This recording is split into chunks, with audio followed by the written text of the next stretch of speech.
Hi, ladies and gentlemen. You are welcome to Bona and Boma.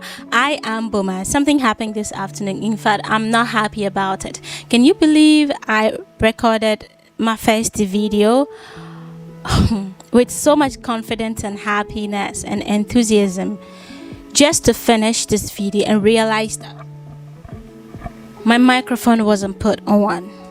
My microphone wasn't on, so I was just blabbing. Like when you just think about the ignorance on my face. Sometimes it's not easy to just get this right. However, I don't want to take my venting on you guys. Today, I have something exciting for you. And I've been guilty about it. You have also been guilty about it one way or the other. But I want to introduce what we call stigma in the mental health industry. Okay, so the fact that people have little awareness about what mental health disorder or illnesses are, and the fact that they do not want to make it their business to get to know about mental health. They feel that except it comes into my house or maybe I find myself in it one day, there's just no reason for me to get to know about mental health, and so they do not want to navigate around it. Just be far away and just hear what's going on. So I have this sad story I need to share. There was a gentleman who was honestly freakingly in love with this young lady. They were dating close to 2 years, and the gentleman used to have episodes like suicidal ideation episodes. There was one time he even planned it. The suicide is a process. It's like a cycle, right? You first of all have the ideations, second you plan, third you attempt, and fourth the lethality of it, right? If you're able to succeed, it becomes lethal. Then this gentleman had suicidal planning going on. However, there was a prolonged depression that led to the suicidal ideation. Like any young man would do, opening up to the love of his life, told her, this is what's going on with me, what can we do about it? I'm even so scared. The last time I planned my own death, and the lady went like, okay, I'll get back to you, whatever it is, they will talk about it and stuff, only for the lady to call him back few days time telling him that my uncles are saying it's not good to be with a boy or a man who thinks about that. It's a spiritual problem and he has to go seek for some prayers or deliverance. If not, if I don't leave you, I could also end up thinking like you. Death is a curse. Really? So this is this is truly not just because she's breaking up with him, but the fact that she's not able to be a supportive system for the gentleman to even open up to just open up, hear my thoughts, hear my feelings, and let's do something about it. Then I am met with judgment. I am met with some kind of hateful criticism that is not just welcoming. Now this gentleman was broken, coiled up, went back into his depression. He contacted me. I was like, is it true? Can I transfer suicidal ideations to people? I'm like, no, it's non-communicable. You can't. It's not like STIs or STDs. You can't transfer your feelings to someone, that isn't how it works. And the gentleman himself was confused. He was like, this is what my girlfriend is saying and I'm so broken. I had to help him one way or the other to come off it, and today he's doing marvelously fine. There are times in our lives it's like a downhill. You just go down there, you just feel gloomy, you feel blue, you're hopeless, like things just everything about your life just represent pictures and words that are just negative, like something you can't even do about it. That's exactly what this gentleman was facing. And if he had a supportive system from this girlfriend, his life would have been excellent. He just needed that support, like that assurance, like that kind of comfort to really become vulnerable and be met, with safe hands. So that's one thing people don't like to open up. I don't want to digress, but then let's talk about suicide. What is suicide?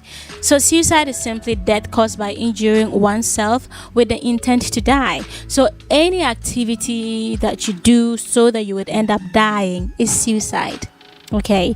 Secondly, suicide attempt is any activity you do with the intent to die that ends up not being successful, right? So an attempt is one is not lethal, it's not successful. So you try but you don't die, right? So it becomes an attempt. But when you end up dying from that activity, then that's the lethality of suicide. You get it? There are so many reasons why people commit suicide. People try it. Depression can be one.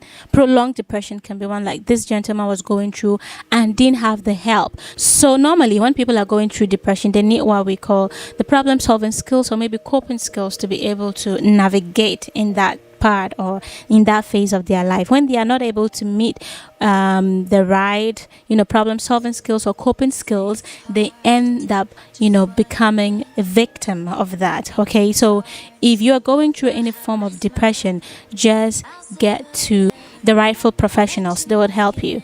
Who estimates that about 20% of the world's population have at one point in their life suffered from a mental health disorder, right? So 20% makes at most 1 billion people of the world's population. I could be one, you could be one. And so 1 out of 4 people or 2 out of 10 people, you could find someone going through a mental health illness or disorder, right?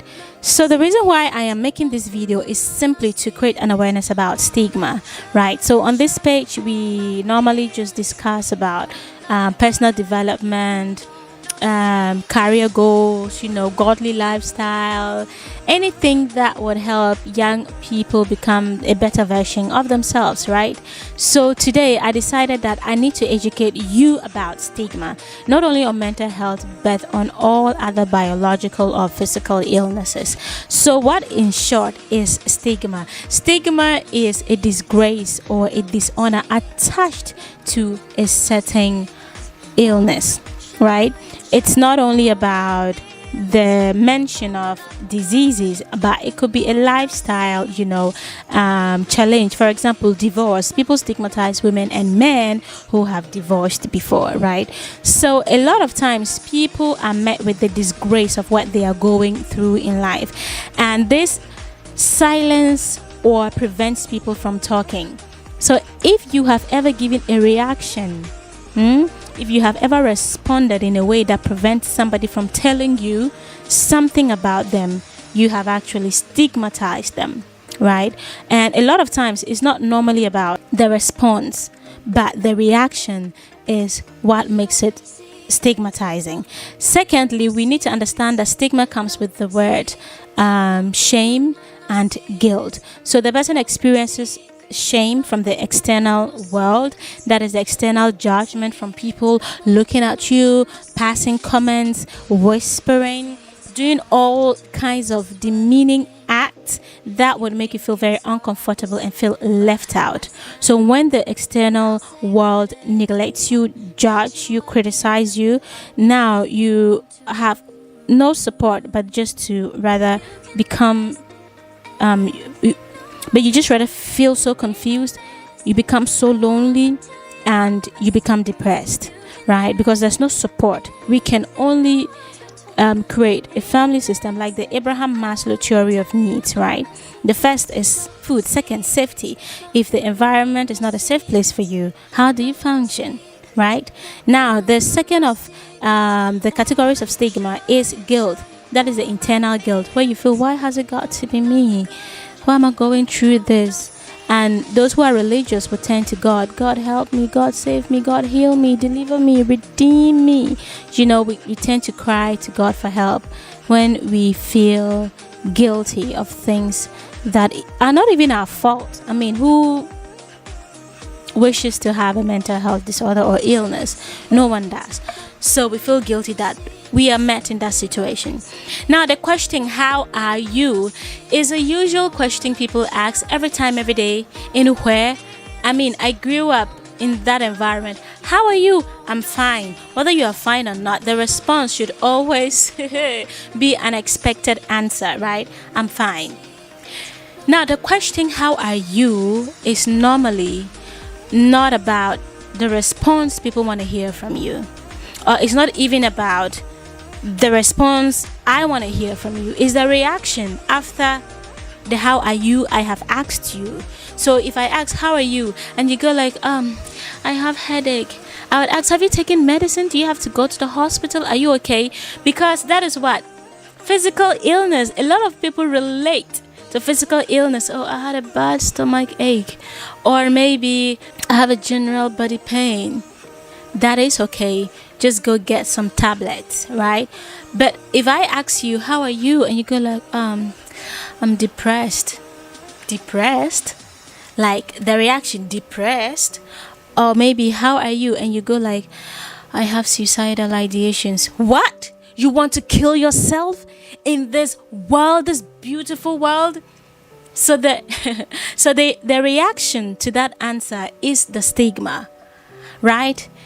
Because people do not have a strong emotional stability or capability to handle another person's emotional needs. A lot of people do not have that. So when you meet them with your emotional need, they feel that it's just too hard to help you with it because it's about the mental. And because a lot of people are not aware of mental health, they frown upon it. And unaware, subconsciously, they stigmatize you about it. Some is not intentional, but mental health and physical health is just a thin line. Sometimes physical health can cause a mental health illness, and vice versa. Mental health can also cause a physical health. The two goes hand in hand. Now, I have another question. Do you know someone with a mental health illness, and what did you do? Okay, so to rate whether you have stigmatized somebody or not, since you heard or if you knew someone had a mental health disorder, what did you do? If you did nothing about it, it meant that, number one, you lack awareness and understanding about mental health straight away. You have not known what mental health is. You did not know how to help the person. That's simply because you didn't read about it. Like you didn't create time to know about mental health. And I find this a lot because I work in the hospital setting. I've realized that a lot of Ghanaians are not truly careful about their diet until they're diagnosed DM, like diabetes mellitus type 1 or type 2, or maybe hypertension, and they are now strictly on diet, checking their diet and making sure that they manage it.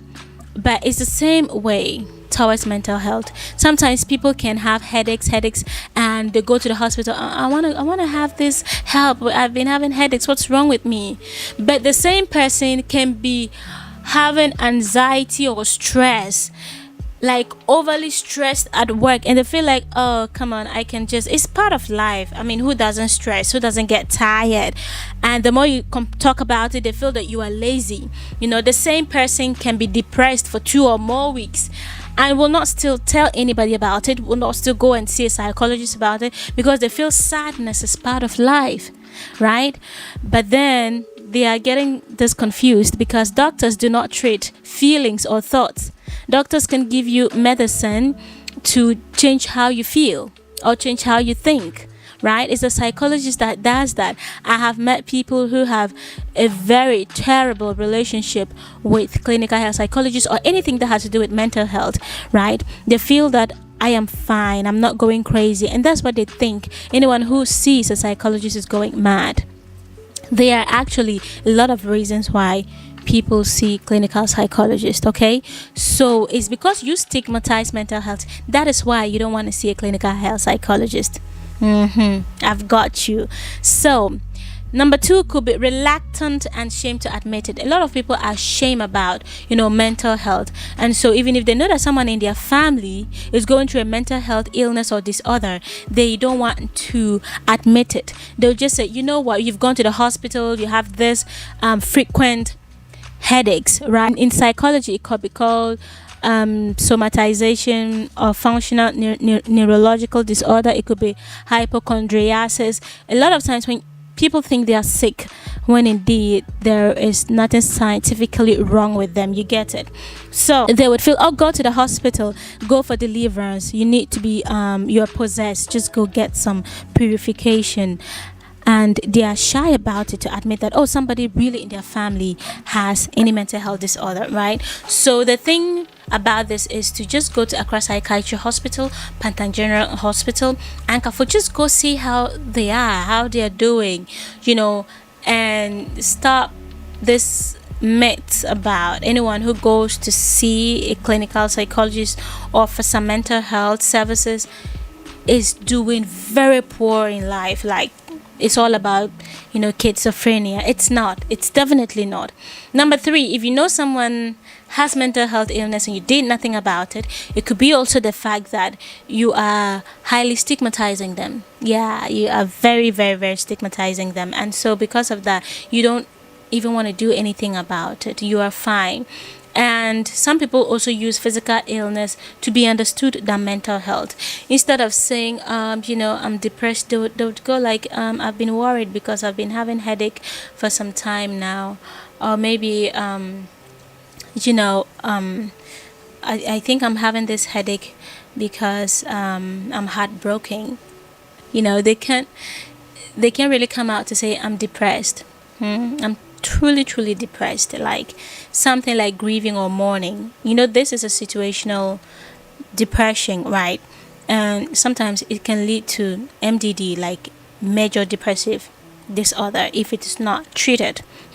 So a lot of times when you find people trying to use physical illness to get away with mental health, it's because the environment is not a safe place for them and they just want to hide, because people relate more to physical illness than mental health. Can you imagine if your junior brother comes to tell you that I want to kill myself? What will you do? I cast and bind it in the name of Jesus. Every works of the enemy in your life, oh goodness, the enemy shall not prosper. No weapon formed against you shall prosper.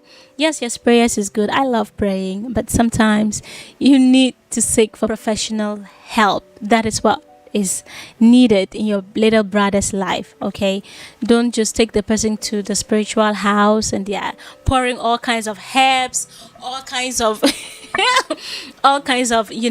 mixtures on him. No.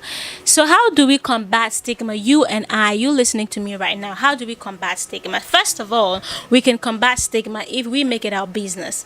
Yes, mental health should be part of our business, just like how physical health or biological health is.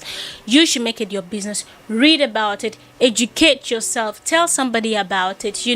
Every day, read a page, just anything about mental health, so that you can have a positive and welcoming relationship with mental health. Second, be open and receiving to people's pain, suffering, whilst also sharing your feelings. Whatever that is wrong with you, you can share it with the right people who will support you and would help you get the right helpful people. Secondly, by also receiving and being open to other people, you would be breaking barriers of stigma. So be opened and make it your everyday lifestyle to listen to people. Number three, empathize, be compassionate, be a lot more loving. Always be help to somebody, right? You've heard that share love, show a little bit of love and kindness. That is how to make the world a better place, right? So be compassionate, be kind to people. When you join the church, be calm. Don't just talk anyhow. Don't, just have a little doubt for someone. They can do stuff, but just be kind. At workplace, you saw that she was looking good this week, the following week she wasn't dressed all well, stop stigmatizing. Don't laugh, just be kind. Reach out to the person and help them. Number 4, talking about suicide, like any other physical health, can help to prevent people from ending their life. First of all, this is how to do it. Make it a funny thing every day at work. When you ask someone, how are you doing, and they are taking long to answer, just say, are you thinking about suicide, girl? Like, bruh, have you been thinking about suicide? Do you want to kill yourself? Really? Then we need to go see the psychologist. Make it an everyday thing. Come on, it's just like someone says, for the past week I've been having headaches. And a good friend will say, you've been having headaches? Are you pregnant? That is what a good friend will go like, are you pregnant? We know how we do it, girls. Are you pregnant? Or maybe I have some cravings for some food. You just ask. The look, just, and she goes like, no, please don't even go there, like, are you pregnant? So make it like that. When someone says, I've been feeling sad, go like, don't tell me you want to end your life. Are you thinking of ending your life? Like, make it an everyday chat. Some people just want to know that you care about them. Some people just want to know that you love them, that you support them. A lot of people normally do this to reach out for love. That's just all about it. Love, that's what they need. Now, the 5th point is create awareness and access to mental health care. So, like I'm doing, share this on our platform. We have about 42k people. Imagine 42k people sharing this on their platforms. We'll be making about 80,000 people knowing about stigma and suicide. Simple, easy, accessible, right? So in Ghana, you can find so many places to access mental health care. All the generalized hospitals, or the public and the government hospitals, and the private hospitals too. Yes, you can have yes, there are psychologists in those hospitals, and they can help you. And launching campaigns. So as part of my NGO, Center for Public Health Development Initiative, we are thinking and planning with my team to come up with campaigns to support mental health services, support and awareness here in Ghana. And we want to break barriers and protocol. We want to go far to the eastern, the northern part, and all of Africa. We want to be able to provide people with mental health, services and first aid and all of those things. Now, lastly, let's break barriers, okay? The religious, cultural taboos and traditional beliefs. Let's break barriers and help mental health people. Okay. Now, there's an activity I want you to do, okay? And the question is, if you look left and you look right and you can't find anyone with a mental health illness, then it's got to be you. Yeah. So this is how to know if you stigmatize mental health.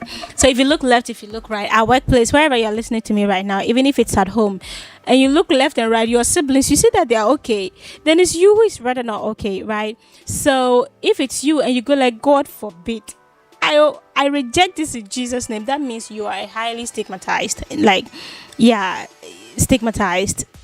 Stigmatizer, is that right? You are highly a stigmatizer, if there's a word like that. Yes, you are the doer. But if you look left and right and you can't find anyone with mental health illness, then it is you. You go like, okay, fine. So where do I fall? Let me just go read about it. I'm not sad, I don't feel blue. I don't feel hopeless. I'm not thinking about killing myself. So in trying to ask questions and analyze your thoughts, your feelings, it means that you have a positive regard for mental health. It's simple as that. So stigma doesn't help mental health. No. What we have to do is to be open and loving. And that is what I have today to show to my lovely people, that let's show love, let's end stigma, let's be open-minded, and let's support people living with mental health illness. This is Bonnie and Boma, and I am Boma, your host for today, just sometimes giving you this health awareness, because I know that my friends, because we have over 40k supporters, right? Maybe few of you might be going through some mental health problem or challenge. Don't feel left out, because we are here for you. That's why I'm making this awareness. If you have any challenge, let me know. I can get you the help that you need. So Bye.